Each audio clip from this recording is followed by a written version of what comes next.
Agora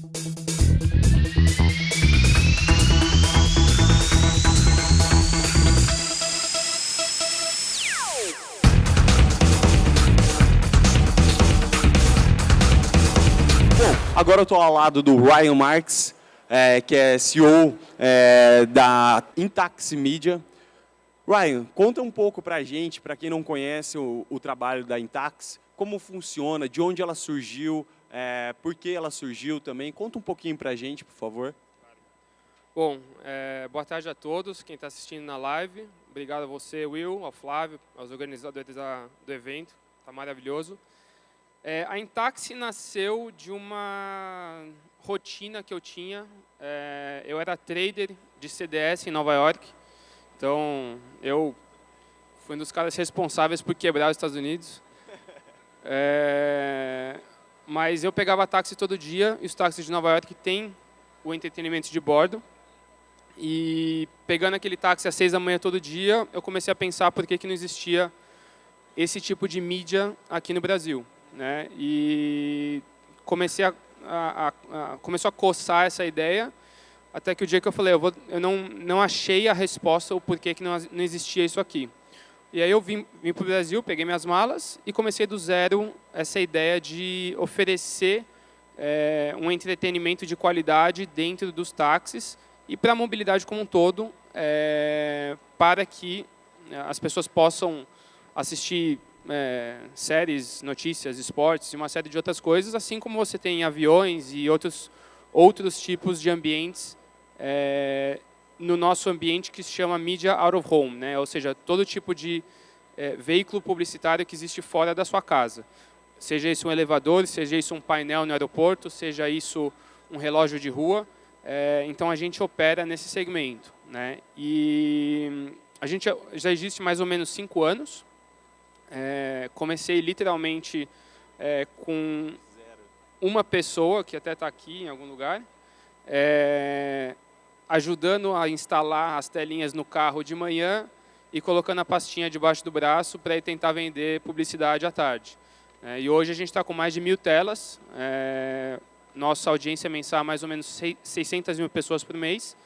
E estamos com alguns projetos de expansão para expandir bastante e virar algo mais corriqueiro em milhares de táxis e talvez até outros transportes, quem sabe, né? A gente vê cápsula que você chega, você atravessa o país em 20 minutos, então vamos ver para onde que a gente consegue chegar. Legal. Ryan, assim, com a evolução da mobilidade, né, num contexto geral, você acredita que quais os tipos de novas empresas que podem aparecer no futuro próximo? Assim, o que você acredita que pode acontecer? Eu acho que assim, as óbvias, eu diria que nos próximos 5 anos, você já tem algumas tendências que eu acho que não tem volta. A primeira é o uso compartilhado de transporte.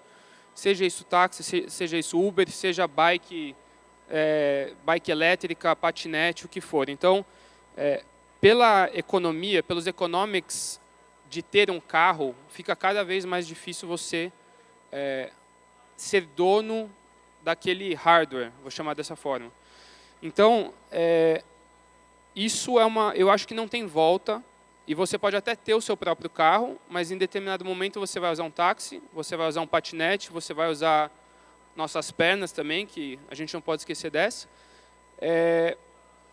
E como vai aumentar muito o número de pessoas que usam transporte compartilhado, você vai ter várias indústrias periféricas que vão surgir nessa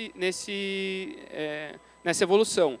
Um exemplo é o seguinte: na hora que a gente chegar em carro autônomo e houver um acidente, não vai ser eu, Ryan, dirigindo o meu carro de montadora X que está atropelando o Will. Vai ser a montadora, por exemplo, uma GM, uma Ford, uma Volks, com uma tecnologia embarcada, seja um 99, um Uber, algum tipo de sistema de levar o carro do ponto A até o ponto B, e que, se houver um acidente e alguém morrer, o passivo, liability, não é meu, Ryan, contra você, Will. É montadora bilionária com startup bilionária contra a família da pessoa que perdeu aquele filho ou aquela mãe. Então, só nesse exemplo você consegue ver que é o seguinte, as seguradoras vão precisar se posicionar de uma forma que, quando eu causo esse acidente, talvez esse passivo seja de 1 milhão, 2 milhões. Na hora que são duas grandes empresas causando esse dano, a gente está falando em um passivo de 500 milhões, 1 bilhão, o que for.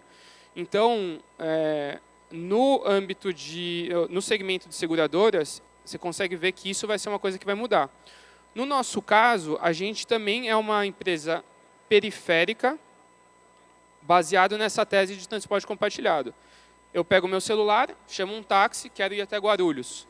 Mas quem disse que essa experiência precisa ser somente ou no celular ou olhando a marginal? Eu quero ter acesso ao conteúdo. Então, eu não sou uma empresa de transporte, mas eu opero uma vertente periférica que é entretenimento de bordo dentro da mobilidade. Entendeu? Então, assim, isso vai mudar várias coisas.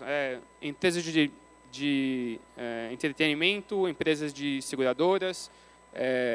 Assim, a gente pode começar a pensar que em vários tipos de empresas que vão surgir como um complemento ou como uma parte da cadeia e não ter que verticalizar totalmente a mobilidade.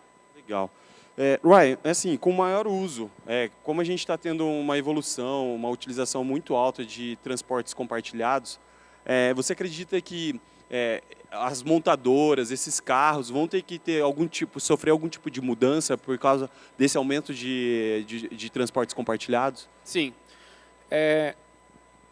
Alguém estava mostrando ontem, acho que foi o Bebop da Hyperloop, que estava mostrando um comercial de carro como a gente vê hoje. E todos os comerciais são do cara dirigindo sem ninguém na estrada, aquele super visual, e todos os carros hoje são criados para o motorista.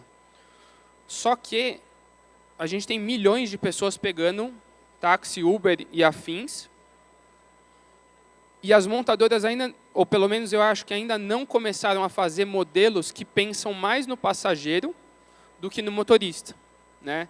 Se você pensar no uso de um motorista hoje, e eu tenho certeza absoluta que quando houver o carro autônomo, a montadora vai pensar muito mais nisso, porque a frota vai ser dela.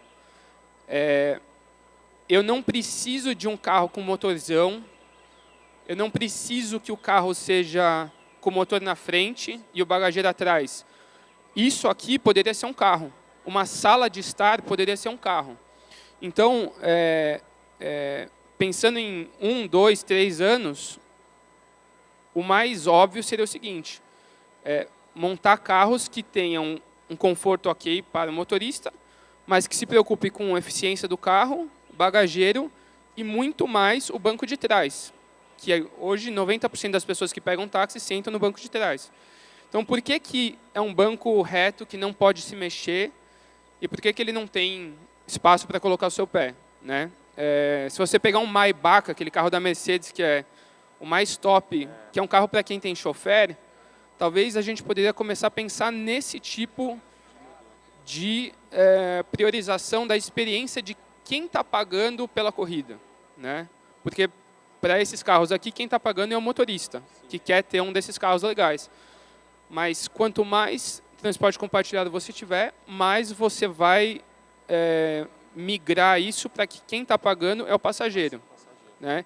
E quando tiver o autônomo, aí é isso. Você pode ter um sofá com um jacuzzi, com uma tela de realidade aumentada, porque isso aí pode virar uma experiência. Você pode ter hotel, que se você vai dormir no hotel hoje aqui, acorda em Salvador.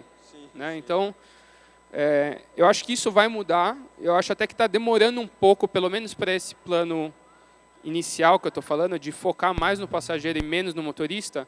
Eu acho até que está demorando um pouco demais. A cidade de Nova York, em 2012 ou 2013, a Nissan já lançou um carro que era específico para táxi. Então, o teto inteiro era de vidro para você poder olhar o skyline de Nova York. Ele tinha a tela ali dentro e ele também tinha um espaço de bagageiro maior. Então, isso é algo que já foi feito, mas que não sei por que não pegou, né?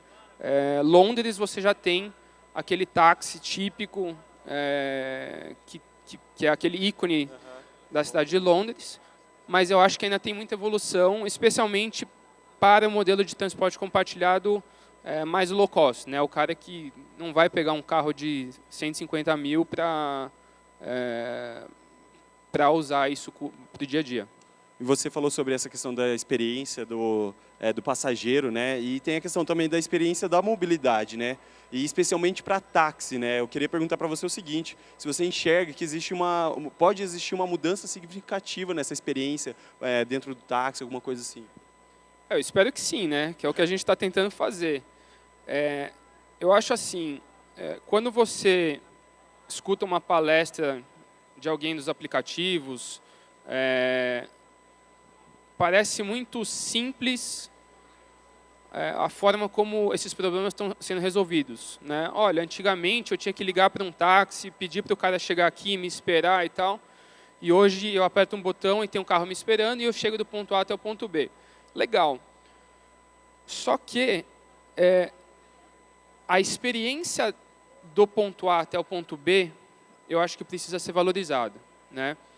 Eu prefiro um carro com mais espaço interno, com um motor mais silencioso, com um motorista mais educado, com um ar-condicionado exatamente na temperatura que eu gosto. E no nosso caso, a gente tenta proporcionar uma experiência de conteúdo rica e relevante para aquela pessoa. Então, hoje, se você entrar num táxi nosso, você vai ter lá 6 canais, está até mudando para 8 canais, mas eu posso escolher o canal de esportes, ou de notícias, ou de cultura, ou de arte, ou o que for. No momento em que a gente esquece que a gente está levando uma pessoa do ponto A até o ponto B e focando só em preço, eu acho que a gente esquece de quem é o nosso cliente final e a gente esquece um pouco que precisa ser sustentável. Não adianta nada a gente ter uma frota que todo mundo está pagando pouco, o motorista acha que está ganhando muito, mas na hora que quebra uma suspensão ou ele tem que trocar um pneu, ele começa a ver que não é tão benéfico assim, e aí você tem um giro super alto de motoristas, certo? Obviamente eu não estou só falando do problema, eu acho que tem que equacionar. Então todo mundo nessa cadeia tem que estar feliz, senão a experiência vai ser ruim. A gente tem algumas cidades, especialmente na América do Sul, eu vou pegar Buenos Aires como um exemplo, que qualquer esquina você tem 50 táxis à disposição. O preço é super barato, só que a frota é super sucateada. Por quê? Ninguém paga, o motorista não tem como renovar a frota, e aí fica um serviço ruim, né? E aí, às vezes, você tem uma outra frota que é introduzida, parece, num curto prazo, que ela é a salvação, só que depois de 6 meses, 1 ano, 2 anos, esse carro já está velho, sucateado, e você está com os mesmos problemas, né? Então, eu acho que tem que ter um estudo econômico em cada praça, em cada mercado, para ver, olha, tá bom, vamos introduzir essa frota? Vamos melhorar a experiência? Vamos.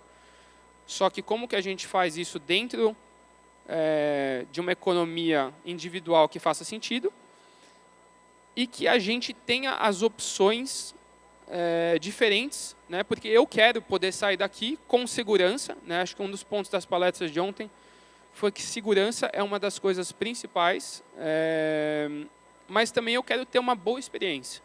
Preço é legal? Mas eu quero ter experiência e eu acho que a Intaxi, pelo menos, está apostando nisso, em que a gente quer providenciar uma experiência muito mais rica para os nossos usuários. Legal.